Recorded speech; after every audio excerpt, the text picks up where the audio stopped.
Hey parents, it's Brad Fantle of Tiger Rock Martial Arts, and this video is basically for parents who have at least one teenager in the house. And recently had one of our teenage students come back. He had stopped for a couple months for just some things he had to take care of. And anyways, mom was talking to me about how he was getting bullied at school, but he didn't want to talk to her about it, even though she was trying to help, and which is understandable. I mean, kids get embarrassed when things like that happen, especially at the teenage levels, and so it's difficult. And so I talked with him a little bit, but I didn't want to put him in a position where he felt that his mom, was telling me about it and embarrass him. And so one thing that really can help with your teenager if they seem like they're having some difficulty or something's bothering them is find a mentor that's maybe in high school or maybe a uncle or something that they really look up to, that they can talk to, but isn't so much of a parent.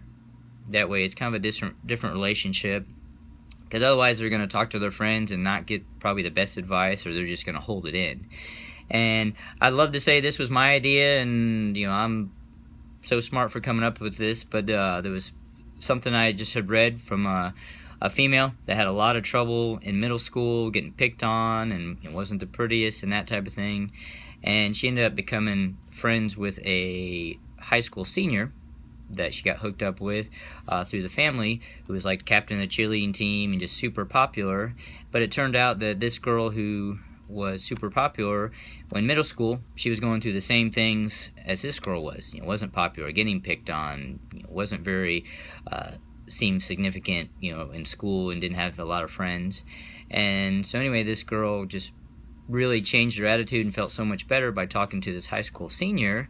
And then when she became an adult, she ended up starting this support group that's gone all across the nation. She's even written a book. And so, if there's someone at church that maybe your child could be mentored by, or, older person in a youth group, uncle, aunt, could be a neighbor, anything, and, just someone that they can kind of look up to or talk to that might give them a different perspective, I think you'll see a big change in them. So, hope that helps. There's obviously no magic secret or secret sauce to raising kids and teenagers, but the old saying, it takes a village, to raise a child, I think is true in a lot of ways. So I hope that information helps you out. And if you ever have any questions about some of the other things that either I've read through my research or just experience of being a martial art instructor for 20 plus years, you can always comment or reply on these posts. Best of luck to you, and have a great year.